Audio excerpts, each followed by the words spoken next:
First John 2:21. I have not written unto you because you know the truth.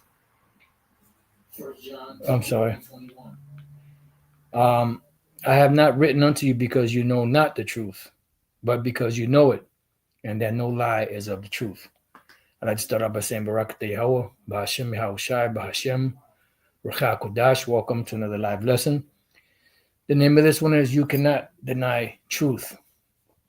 And what we just read here is that no lie is of the truth.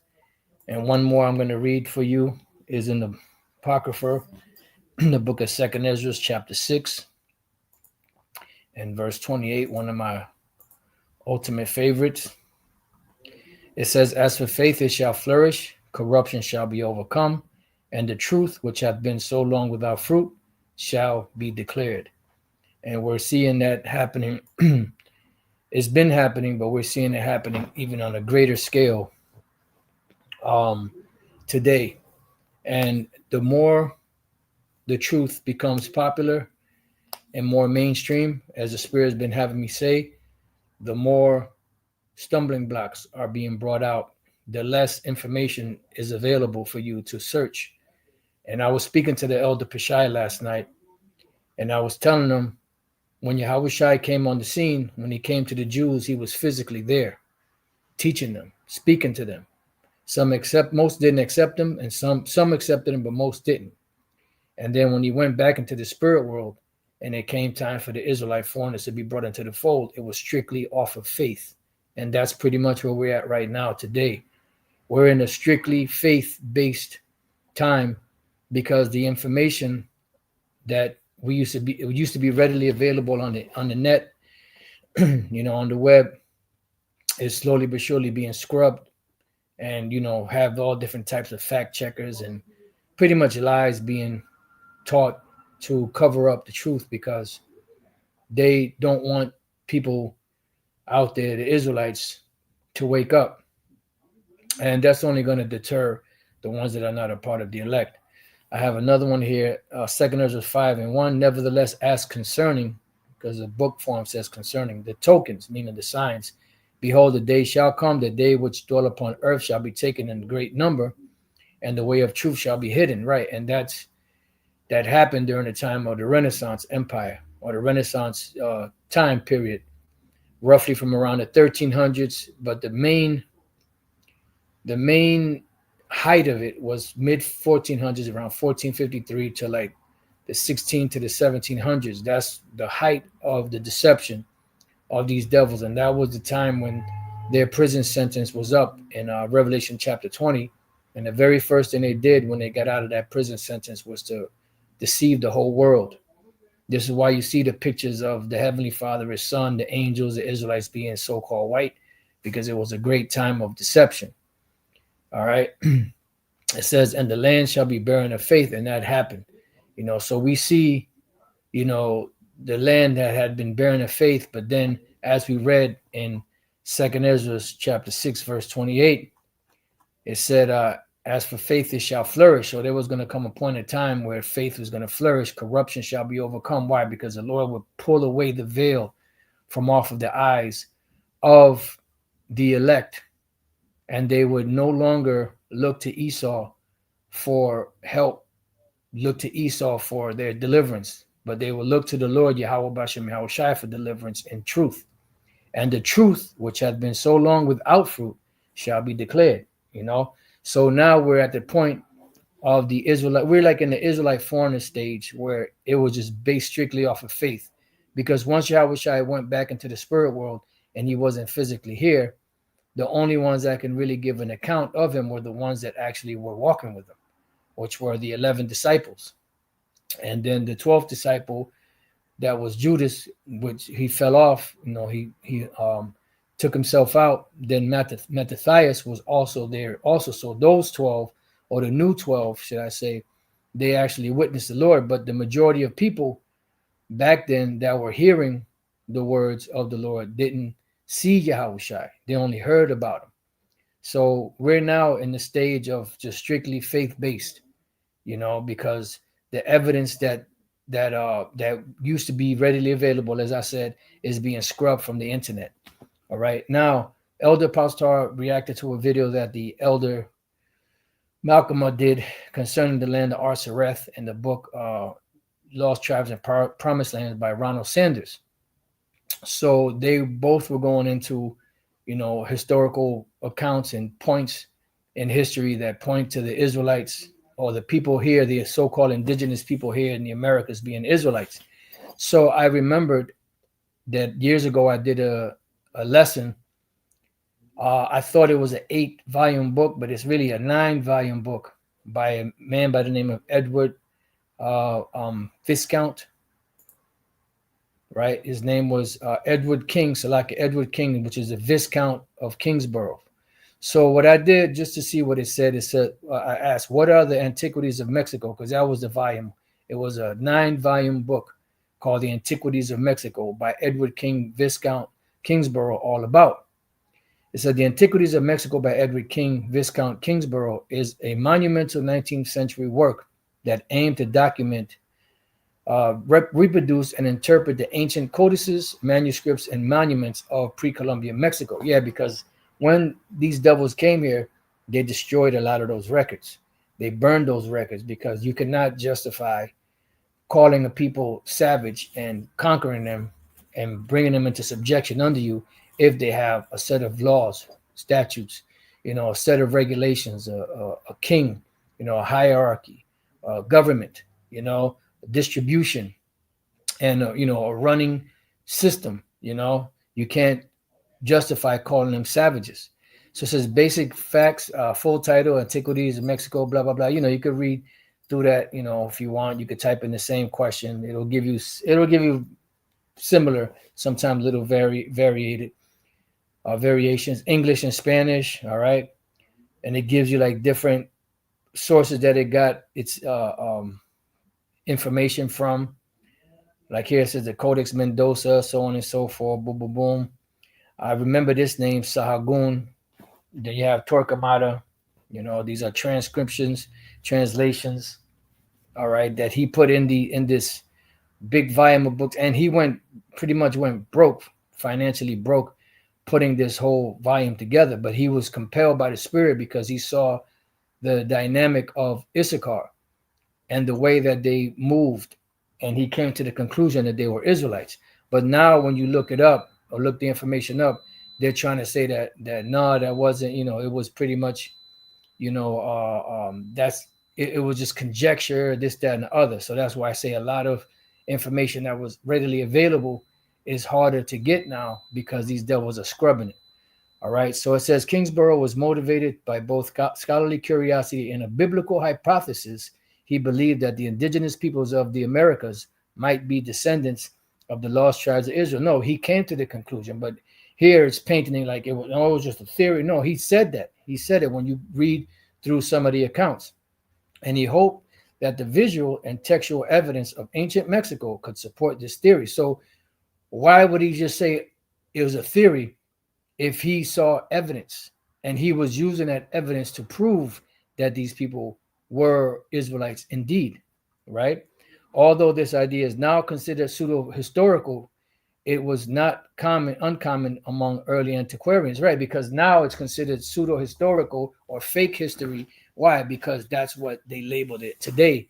Because remember, they're on a mission to scrub anything out that that goes against pretty much Esau.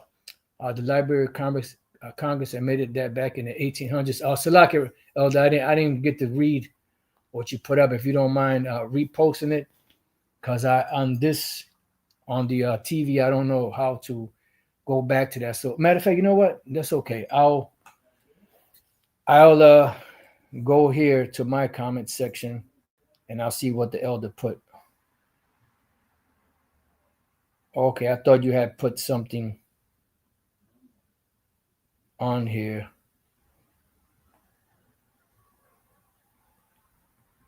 Okay, I'm not really sure what he meant by that. Maybe it was something that I said, but okay. So let's move on, and I'm sure the elder put whatever he has to put up. So it says the work was lavish and extremely expensive. So we're gonna just cut to the chase. No, Apostle, that was pretty much it. Okay. Mesoamerican archaeology, art, writings, blah blah blah. So it says, would you like me to summarize what's included in each of the 9 volumes? I just said yes, just to see, because it breaks it down like you know, briefly. Each volume contained, and I'm not gonna waste my time going through all of that, because the next question that came to mind was, it says, give me the sightings in these volumes that say that the indigenous people of the Americas are Israelites. And it says that's a fascinating and quite specific question. Yeah, because I'm going to get down to the specifics. And it gets to the heart of Viscount Kingsborough's unusual motivation for producing the Antiquities of Mexico. Right, because at one point it said that the chat was saying that it was a theory, but now it's getting down to the actual motivation for him to produce this 9 volume of books.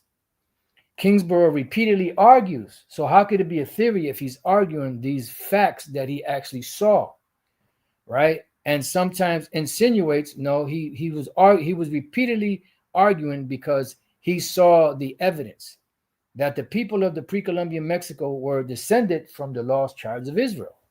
This idea surfaces throughout the commentary portions of the Antiquities, especially in prefaces and in footnotes attached to transcribed colonial texts.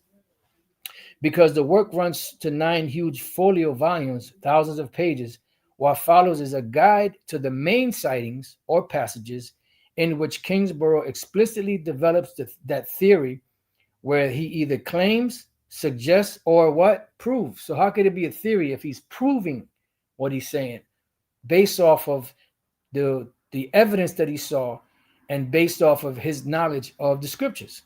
An Israelite origin for the indigenous people of the Americas. So this information is already out there. But the thing is that these devils are scrubbing this information from the internet. So now we're in a stage of strictly faith-based. So if you are coming in these times, more than likely you were one of the Israelite foreigners that the Apostle Paul, the Apostle Peter, and them were addressing back then. And that evidence, there was no physical evidence there. It was just either you believed it or you didn't. You see, and this is what we're coming to. So it says, Volume 1, Key Sections, Preface, and Introduction. So it says, Kingsborough opens by arguing that ancient Mexican traditions resemble the Mosaic Law. Why? Because he knew the scriptures, and he saw the practices that they did, and he came to the conclusion that these are Israelites because they're doing the customs that the Israelites do, being all the way on the other side of the world. So brought to mind Romans 8:16, the Spirit itself beareth witness with our spirit that we are the children of the Most High. So there are things that Jake does that mimics what the scriptures say, even though they may not know or have ever read that in the scriptures. Now, I believe that's Romans, the 2nd chapter, if I'm not mistaken. Just bear with me 1 second.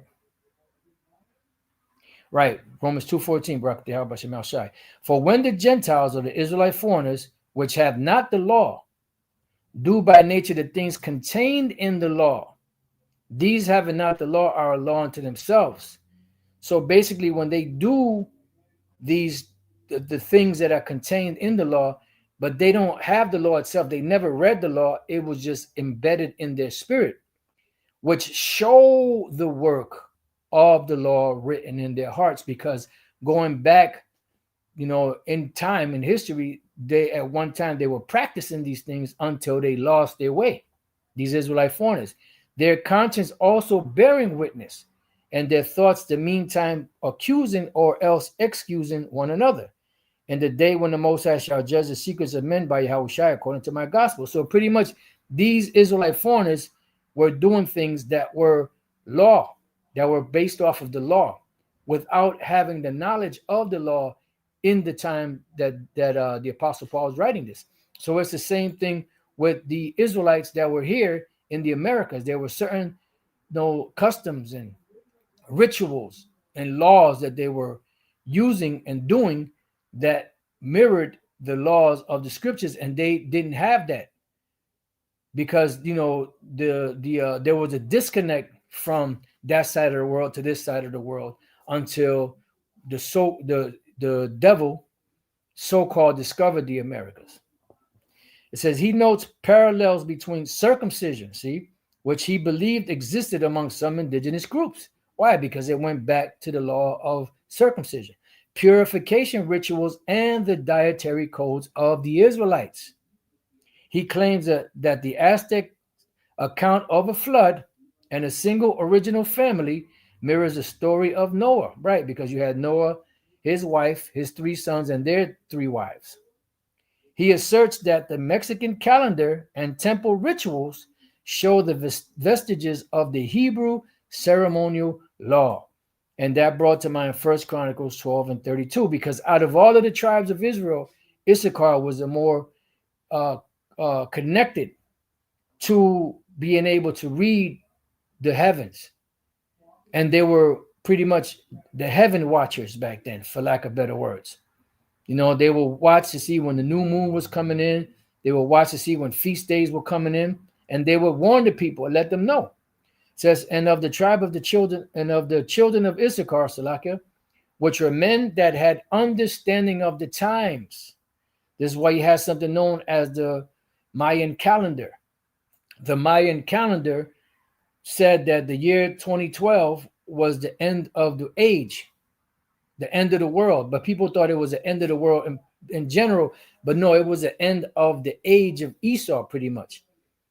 So even though Esau has been falling since the late 60s into the 70s, 2012 marked another step in his downfall. And this is why around that time period, that's when the tech age was thriving, because the tech age, the tech world, and this technology that we see that Esau has, that he's tapping into, that he's making great strides with, is one of the very things that the Lord is going to use to bring this devil down.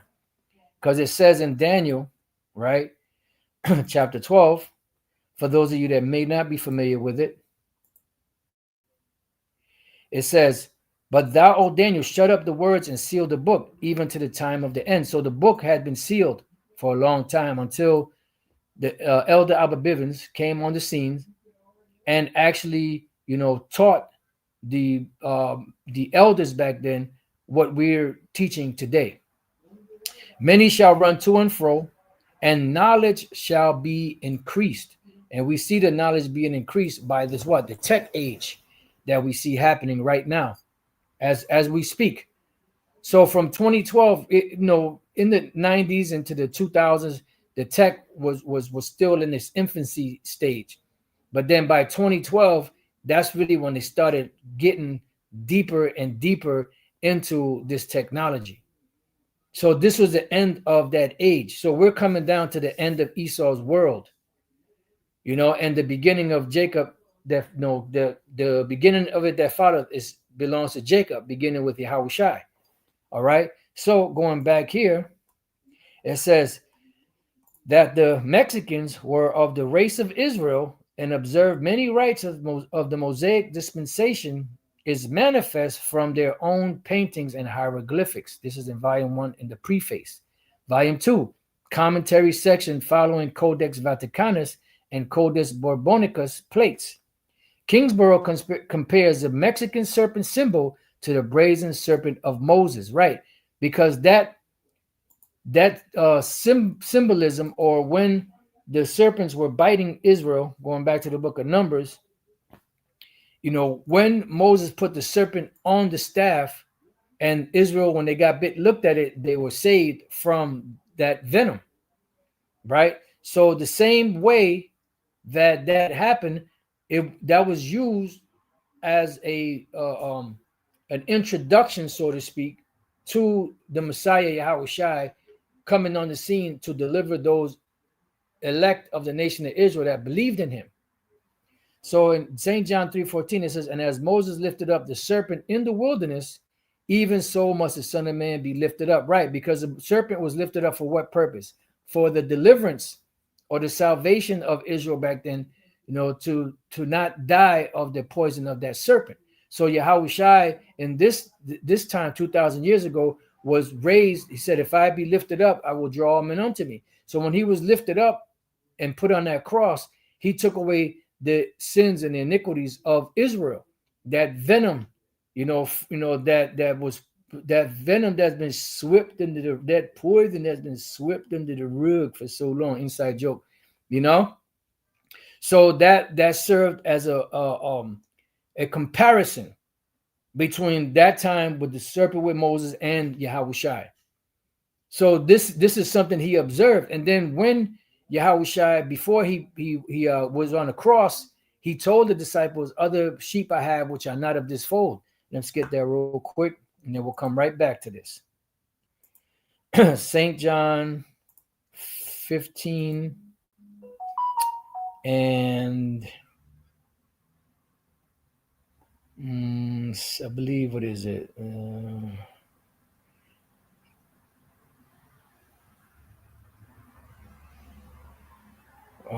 It's either, I believe it's 15. No, I'm sorry, it's 10. St. John chapter 10 and verse 16, I believe. Yep, right there by Shemal Shai.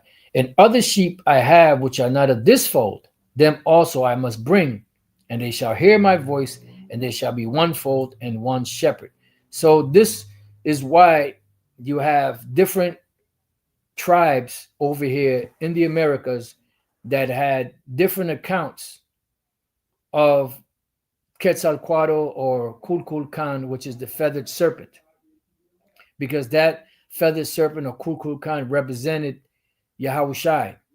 He appeared to them, and this is how they described him. All right, just like when the children of Israel were being bitten by them serpents, and Moses put the serpent on the staff, the Hushtan, the brazen serpent. All right. So this is why you have these accounts, which now, these devils are trying to say that these things never happened. And then there's accounts where it'll say that Quetzalcoatl was described as being white, but then there's the real accounts that say that he was so-called black or a brown-skinned man. You see? And this is what these devils try to do. They try to take the truth and lie about it to make it seem like it's them, that it belongs to them, and it doesn't belong to them. So let's go back. I'm sorry, St. John 3.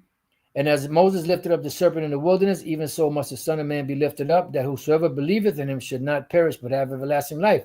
This is why Yahushua came. So the Apostle John was using the analogy of the brazen serpent in the wilderness to Yahushua being put up on the cross. So let's go back. It says he claims that the depiction of a cross in some manuscripts reflects the ancient Hebrew tau, which that's the fa, the final letter in the Hebrew alphabet, which represents the end. Notes that both Israelites and Mexicans wandered for many years in search of the promised land. The migration from Aslan is in truth the repetition of the exodus of Israel from Egypt. This is in volume 2 commentary. So they compared that, because they were looking for, because when you watch the movie Blood In, Blood Out, there was a scene where Crucito, which was a middle brother, and then you had the youngest brother, which was Juanito, right? Crucito was drawing a picture of this homeboy, right? He called him the homeboy, the Vato from Aslan, right? And that was supposed to be Yahushua, right? And he said one day he's gonna come back and free the homeboys. He gave the whole story. That is that's the narrative, because that's what Yahushua told Issachar and the other tribes on this side of the world, that he was going to come back and deliver them. And when he came in his chariot, and that chariot was shiny, gold, silver, or whatever it was. And that's why when them devils came here, in ships, they thought that was Yahushua coming back to deliver them, because they saw the armor that they had glowing, so they thought that this was the time, but that wasn't the case. All right. So they said that them looking the migration from Aslan is in truth, but the repetition of the exodus of Israel from Egypt. So it's like a recounting, and that's pretty much what they was what uh, King Edward, believe that was his name, the conclusion he came to. So it says, Volume 3, Long Theological Appendices, mid volume, contains extensive proofs that Aztec deities were corrupt memories of Hebrew figures. See, he equates Quetzalcoatl with Moses, a lawgiver and a serpent bearer, which really is Yahushai. Tezcatlipoca with Yahweh of the Lord of hosts. And then you had Ephraim when you go into the dictionary of the Taínos. They have a term called Guamequina, which represents, I believe, that's Lord of Lords or the Lord. So each tribe had a certain, name that they would call the Heavenly Father and His Son. And then when you go to the book of History of the North American Indians by James Adair, you had the Gadites here that were calling the Most High's name Yo-Hey-Wah, which they had the right vowel sounds. They had the Yah, but they say Yo-Hey-Wah, but it's really Yahweh. And this is why in the English, when you look at certain verses in the Old Testament where it has where it would have the word Lord in all caps, you'll see Jehovah, Yahweh. So they have the right vowels, but they don't have the right. Syllables. They have the right syllables. That's what I meant to say. The right syllables, but not the right pronunciation. So it's Yahweh. Right, Lord of hosts, quotes from the book of Esdras in the Apocrypha, 2nd Ezra 13:40 to 45, the classic verse used by 17th and 19th century writers to claim that the lost tribes migrated to a distant land where never mankind dwelt. And to this day, you're not going to find that land over there where never mankind dwelt. That took from the Assyrian Empire to get there a year and a half to get there. And these are all receipts of where the Israelites would go, because it took the Israelites a year and a half to get over here. Because when you go back to the history of King Solomon and his navy, and then Hiram and his navy, which consisted of Sidonians, which are Canaanites, they were experts in the sea. They knew about the different currents. Elder Apostle Gabar speaks about the currents. When you look at a map, a world map, and then you type in the currents, it'll show you how each current moves. And when you look at the currents that go down by the bottom of Africa, it brings you around the bottom of Africa, because the Horn of Africa is not down at the bottom. The Horn of Africa is where Ethiopia is.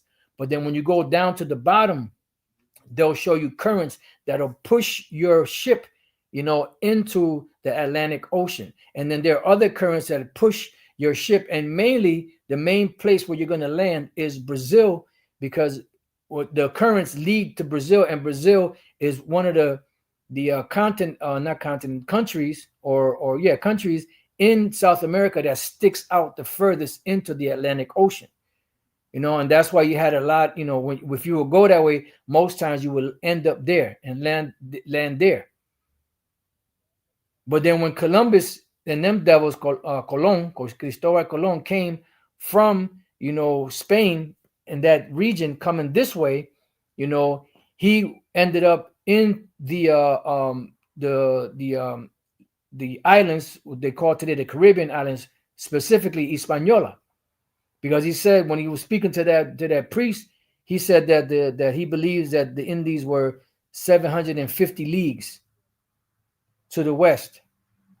And then the guy asked him, how could you be so certain? He started breaking down Tuscanelli, different other voyagers, Esdras, so on and so forth. So it says, so the classic verse used by 17th and 19th century writers to claim that the lost tribes migrated to a distant land where never mankind dwelt. Kingsborough explicitly identifies that land as America, because you're not going to find any other place where you had where never mankind dwelt, where you had the Israelites went to dwell there. That took a year and a half. It says the passage in Ezra is the key to the history of Anahuac.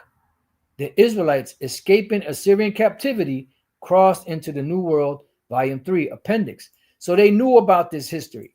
And this is why, Colon knew, about, because he read the scriptures and he knew about this side of the world.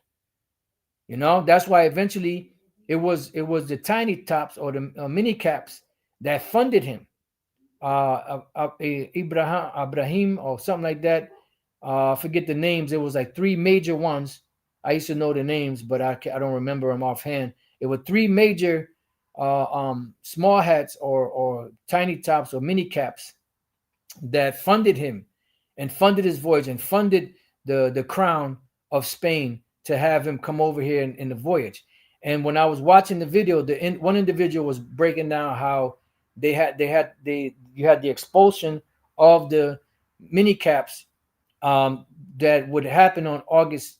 The voyage was August 3rd. The expulsion was August 2nd. When you go back into the history, no mini caps were allowed to be on the soils of Spain after August 2nd.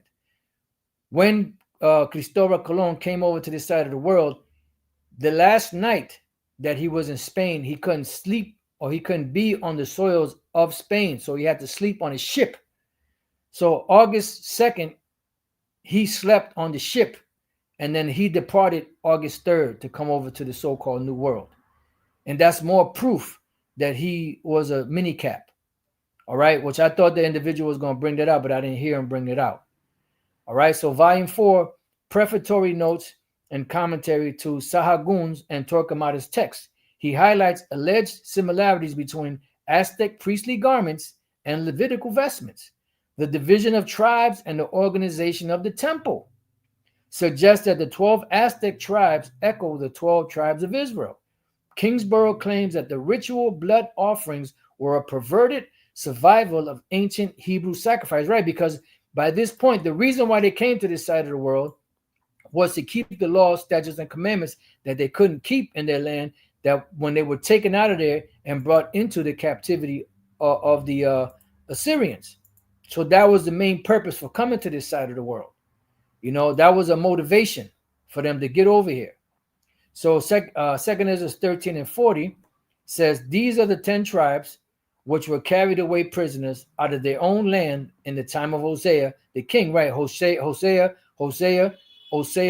which was the Ephraimite king. He rebelled, against the king of Assyria with the king of Egypt. And then when the king of Assyria found out, at that time was Shalmaneser V, he took the northern kingdom down. It says, whom Shalmaneser, the king of Assyria, led away captive, right, into the land of Assyria. And he carried them over the waters, and so came they into another land. What was that other land? That was Assyria. And when you go to Second Kings, the 17th chapter, it gives you some of those lands. Hamath, I believe, was one of them, and a couple of others. But they took this counsel among themselves that they would leave the multitude of the heathen and go forth into a further country where never mankind dwelt. And this has been the topic of discussion and mystery for thousands of years. But we know through the spirit and power of Yahweh Shemel Shah that land is here in America. And you had some individuals back then, historians, so on and so forth, that came to the same conclusion. But the problem is that it's not accepted. Because if the case be that these people, right, which is the truth, that were here in the so-called Americas, the so-called Indian tribes, right, if they are the Israelites, which they are, then that means that them mini caps got a problem. because they're not the people. And this is why they try to shed so much bad light on this topic. That's why they try to, demonize the Apocrypha. That's why they don't accept this text in a lot of circles. Why? Because it destroys the lie that has been perpetrated that the mini caps are Israelites, that they're the people of the Most High, and they're not, because they weren't over this side of the world. They came later, after the after the late 1400s into the 1500s, back way in those times.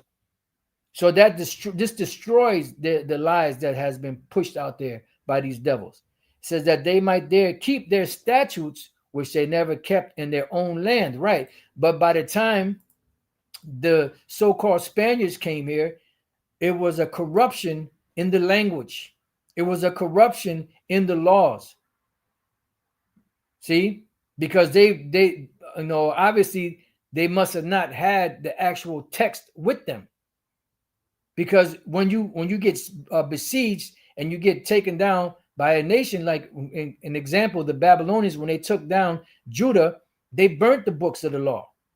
This is why Ezra was crying to the Lord to help, have him write these things down so that later generations can have the information that the Babylonians burnt down.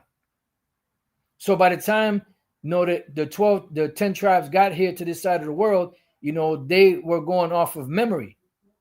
And eventually they corrupted certain things because you could only remember so much. Even the language became corrupted. That's why Gad was calling the Most High Yahweh. And they were calling his son Yahweh, Yohewashi. Yohewa and Yohewashi. Or Yehewashai. So they had the names, they had the right syllables, but they had the pronunciation was corrupted. And all of this stuff is coming out. And these devils don't like that. That's why they're trying to deplatform a lot of individuals. That's why they're pushing a lot of censorship, because they don't want this information out there. So that's why in these times right now, we're in the time of great faith-based. For the Israelites coming in now, pretty much they have to be faith-based to really believe this. You either believe it or you don't, because the evidence is being scrubbed, and you're not going to be able to find it. Even so much so that book that the elder Makama was showing, Ronald Sanders, the Lost Tribes and Promised Land, going for $575 for a used book, which I happen to have a copy of it, myself. He happens to have a copy. Other brothers have copies of it, but it's $575 for a used book. Why? Because they're trying to, discourage Jake from getting the information that was readily available years ago. Because when Yahushua was on the scene, once again, as I said, I was speaking to the elder Pishai. When Yahushua was on the scene, he was physically there. They physically saw him. But then when he was crucified, everybody after that had to be faith-based. They had to believe it or not. So we're at the point now where it's faith-based, because the evidence is disappearing. But the spirit is getting stronger and stronger. It says the Mexicans preserved a corrupted knowledge of the atonement by blood derived from their fathers, the Israelites. Volume 4. Volume 4 to 7. Scattered throughout notes and linguistic comparisons. Kingsborough argues that certain Nahuatl words resemble Hebrew roots. For instance, Teotel is Theos or El. He points to the Aztec numeration system and Sabbath observance as proofs. See? Why? Because the Issacharites were those that watched the heavens, because they had the understanding of the times, as we read in First Chronicles. He even speculates that the ark-like structure of Mexican temples and their cherub figures, which are angels or mighty ones, recall the Ark of the Covenant. Now, why would they have that? Because it said that Gad would be a lawgiver in this side of the world. Let's go. I believe that's either Deuteronomy 33. I believe it's Deuteronomy 33. Because Genesis speaks about Gad being overcome by a troop. Deuteronomy 33:20. And of Gad he said, blessed be he that enlargeth Gad, right? Because the land of Gad is, as you can see, North America is a huge land, you know, and even parts of Canada is a huge land. And you also have Reubenites among Gad, because they try, well, it's just the Seminole Indians, so how could it just be the Seminole Indians, one tribe, and then the North American Indians? The Reubenites are mixed in there. But see, this is the mind of the devil. You know, he tries to make you doubt. He dwelleth as a lion and teareth the arm with the crown of the head. That's dealing with the blood, you know, the blood brothers. You know, when you cut your wrist or your hand and you know, join the blood brotherhood. And they also have a, you know, that crown that they wear, which is that forget what it's called. That Gad wears on the head, the chiefs wear on the head. Forget what it's called. It says, and he provided the first part for himself, because there in a portion of a lawgiver was he seated. So pretty much when they came to this side of the world, they became, you know, lawgivers. You know, so you had the headdress, the water, brother, headdress, the water. You know, they became, you know, the lawgivers. This is why you had something called medicine men.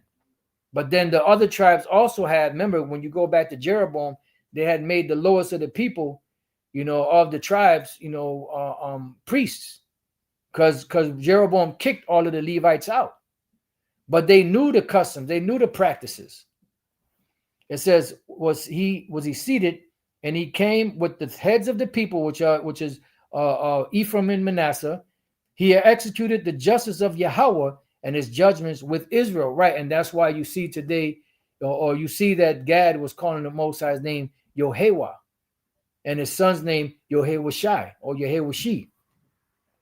You know, and you could easily find that if you could still find it in the book of James Adair. Which if you type in James Adair History of the North American Indians, you'll be able to find it online for free. But they may start scrubbing that, because even when you go for free, when you get it for free, there are certain pages that you can't go to unless you are a member. And sometimes the main pages that you need are the ones that they don't allow you to see. That's just how the devil does.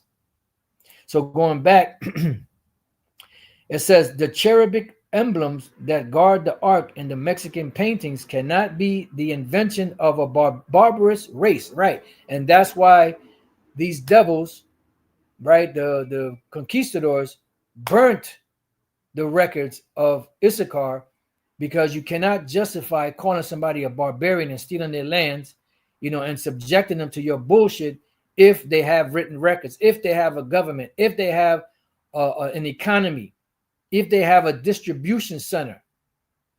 How the fuck can you call these people barbarians and they have a whole government set up with no one else on this side of the world to teach them how to do that?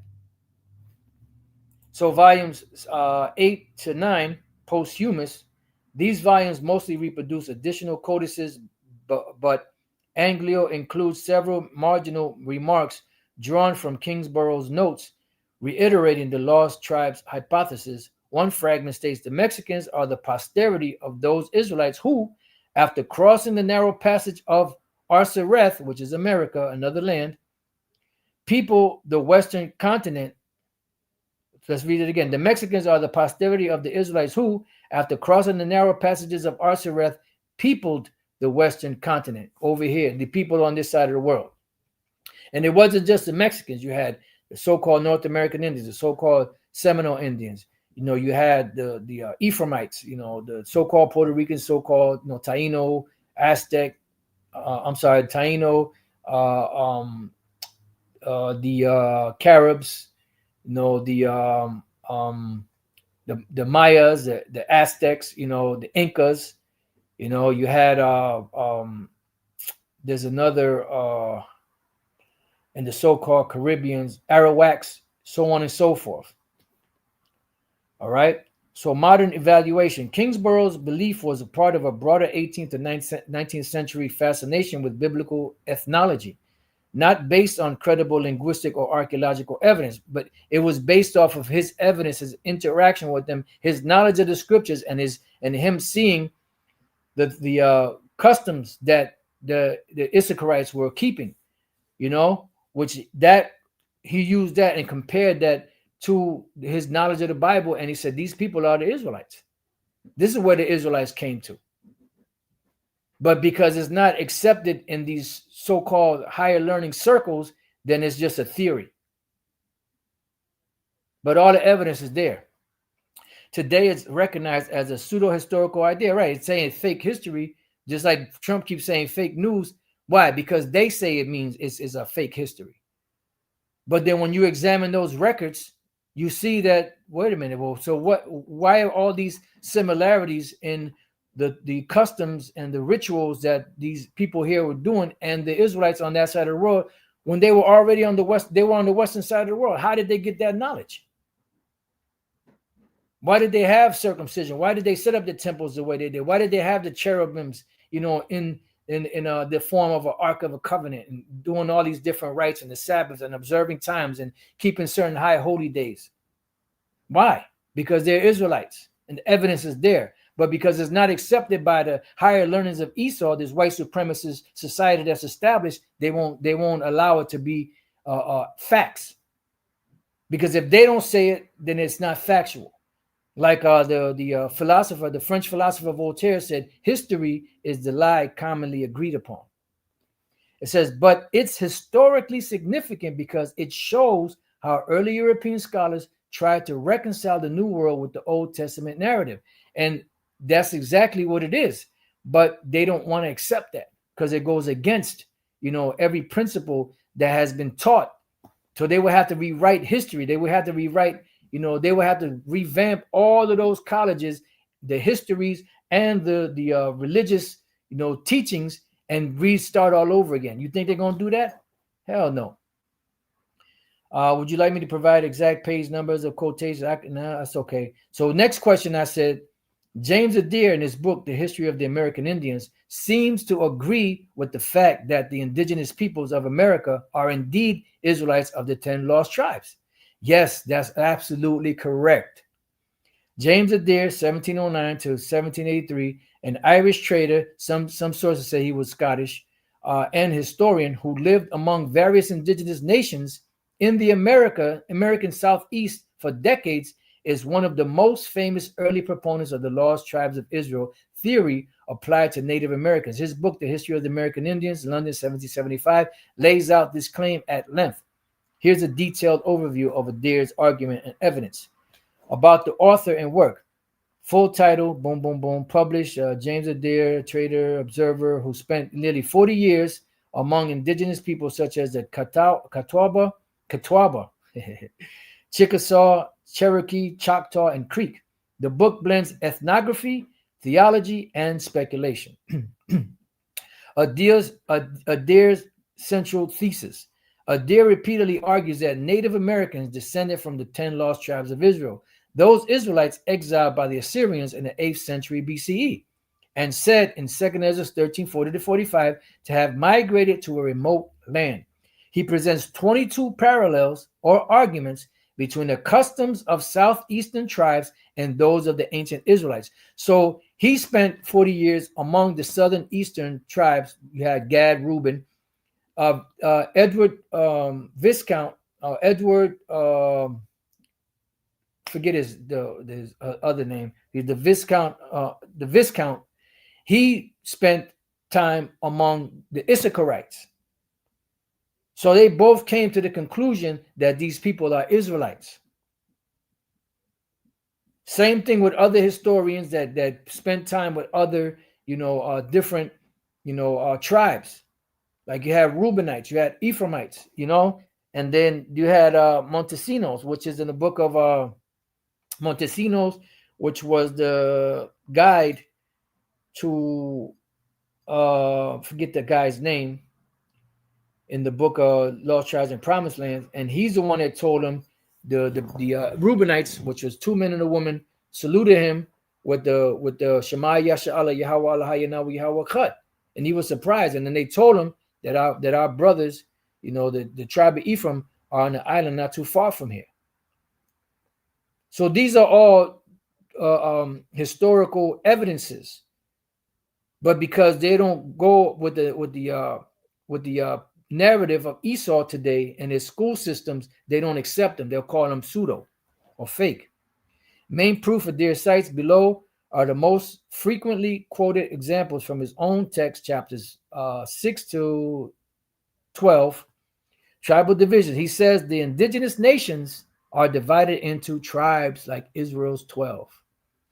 He said the Indians are divided into tribes and have chiefs or sachems, as the Israelites had their princes of tribes. Right. And when you go to the book of Deuteronomy, you had Moses that was pretty much officiating the business of Israel. They will come to him with his problem, and he will go to the law and give them the solution and the judgment.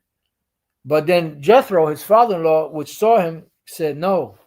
He said, you're going to wear yourself out and you're going to wear these people out. Just set up divisions, set up officers that the people can go to, and any matters that are hard or too hard for them, they'll bring it to you, and that way you'll save yourself the heartache and the stress, and these people the long ass wait just to come and see you.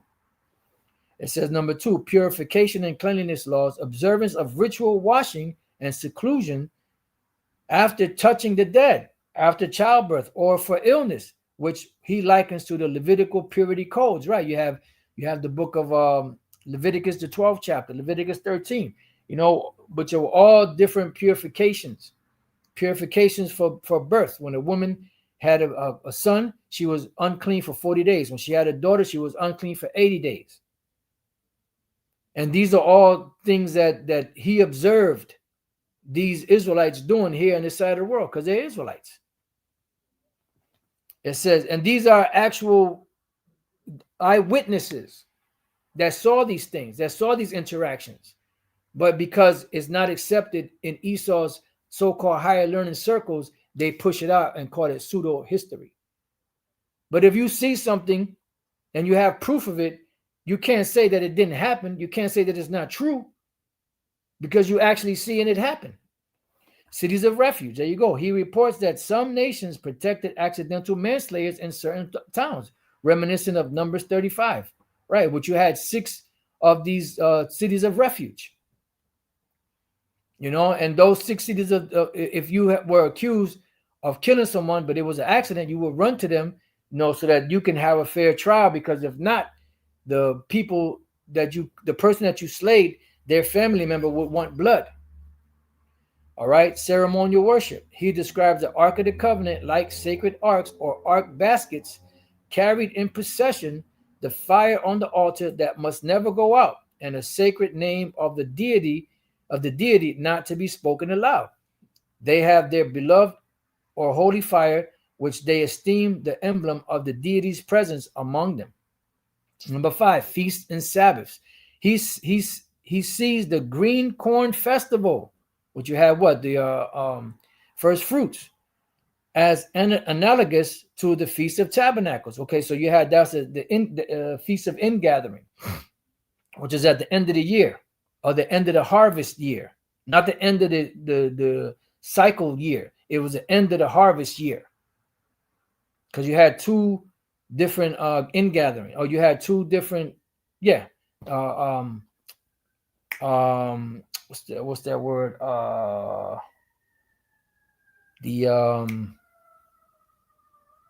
harvest, 2 harvests. Some tribes rest days and moon observances he equates with the Sabbath. See, so even Gad and the other tribes were keeping the Sabbaths based off of the new moon. Come on, man. Priestly class. The Mikos, or priests, with their distinctive garments and functions, are said to resemble the Levitical order, because eventually all of the tribes, the men of the tribes, are going to be, priests, a nation of and king of priests.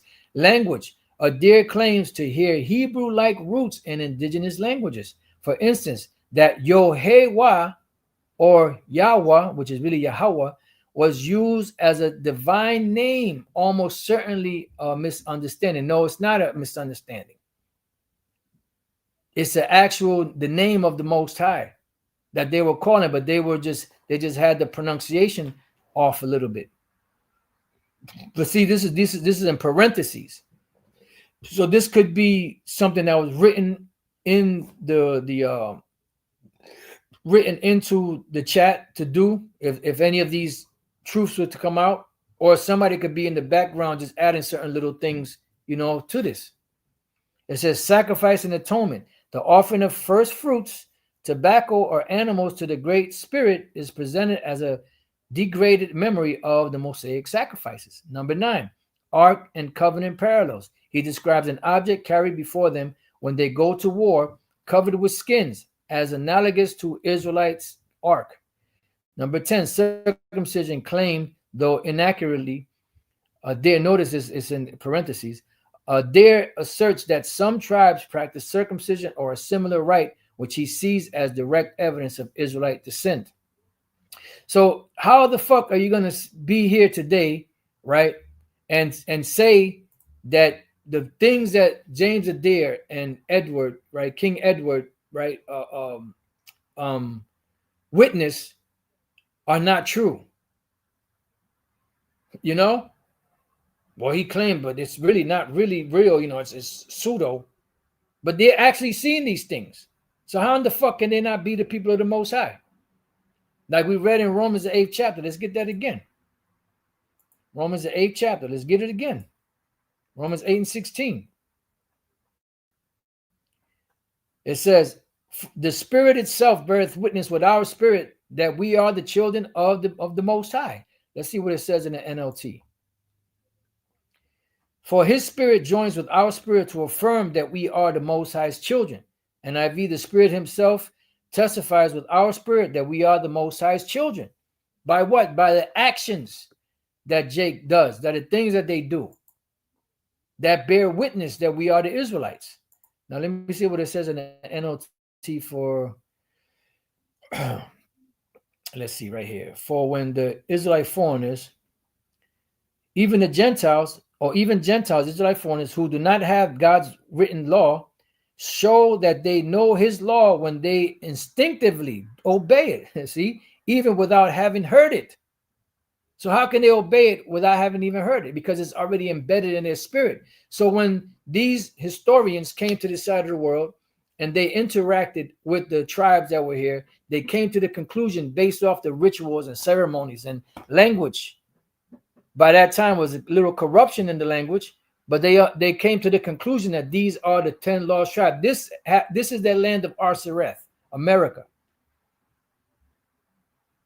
It don't matter if you accept it or not. That's what it is. All right, so let's go back here. Let's see what else we got. So it says representative passages from the most accurate observation I could make. For more than 40 years, I am forced to believe the American Indians to be the descendants of the Israelites. Why? Because the evidence was overwhelming. Evidence was overwhelming. But people today will know because that destroys the narrative, the false narrative, the pseudo narrative that the mini caps are the Israelites. That destroys their whole argument. So it says, who were of the 10 tribes and consequently to be of the Israelite race? James Adair, The History of the American Indians, 1775, preface, page 7. Their language appears to have much of the idiom of the Hebrew, and their customs, laws, ceremonies, and religious notions agree in so many essential points that I cannot conceive it to be accidental, because it's not accidental.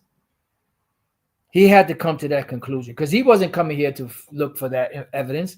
Just like, let me get this individual's name. Just like Edward King, that was his name, Edward King. His title was Viscount Kingsborough. Edward, just like he, in his interactions, he wasn't coming here for that. He was just coming here to do whatever he was doing, and he came to the conclusion by interacting with the peoples of this side of the world, the indigenous, that they are the Israelites. They are the 10 lost tribes of the nation of Israel. Modern evaluation. Adir's work is important historically because it's among the earliest ethnographic accounts written by a long-term European resident among Southeastern nations. However, his Israelite theory is now recognized as pseudo-historical. By who? Who is it? Who is it recognized as a pseudo-historical?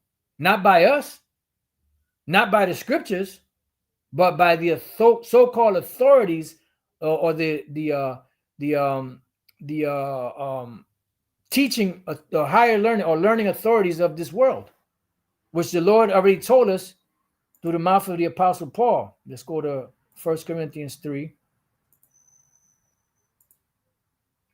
1 Corinthians 3 and 18. Let no man deceive himself. Let me just go straight to the point. Oh, matter of fact, no. Let no man deceive himself. If any man among you seemeth to be wise in this world, let him become a fool, that he may be wise. For the wisdom of this world is foolishness with the Most High. For it is written, he taketh the wise in their own craftiness. So we agree with what the scriptures say, and we agree with the accounts that these individuals like Edward King and James Adair, Ronald Sanders, and all these different individuals came to the conclusion that the people that are here in the Americas are the Israelites, because it matches what the scriptures say. But it destroys your narrative. That's why you call it pseudo-historical. His linguistic comparisons are unscientific. Many customs he thought uniquely Hebrew are in fact universal or shared among many cultures. Yeah, okay.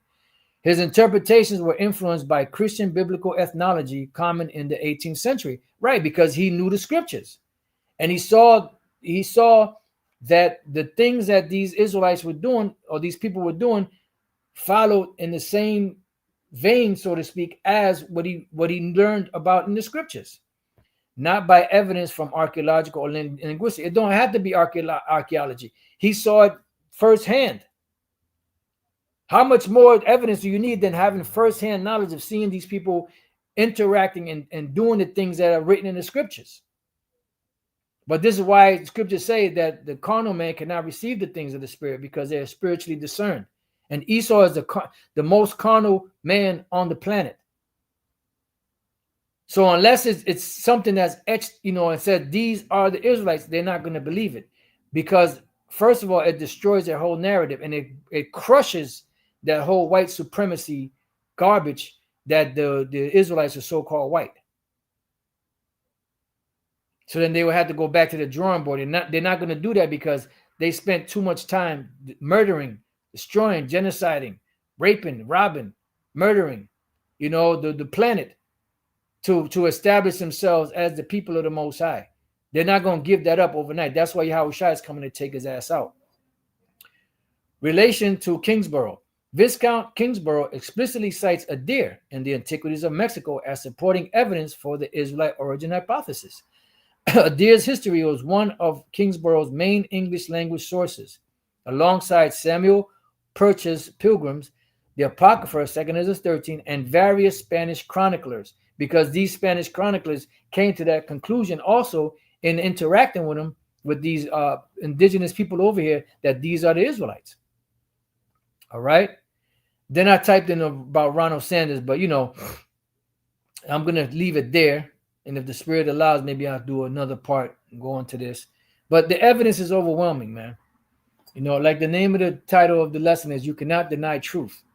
And as we read in 1 John 2 and 21, I have not written unto you because you know not the truth, but because you know it, and that no lie is of the truth.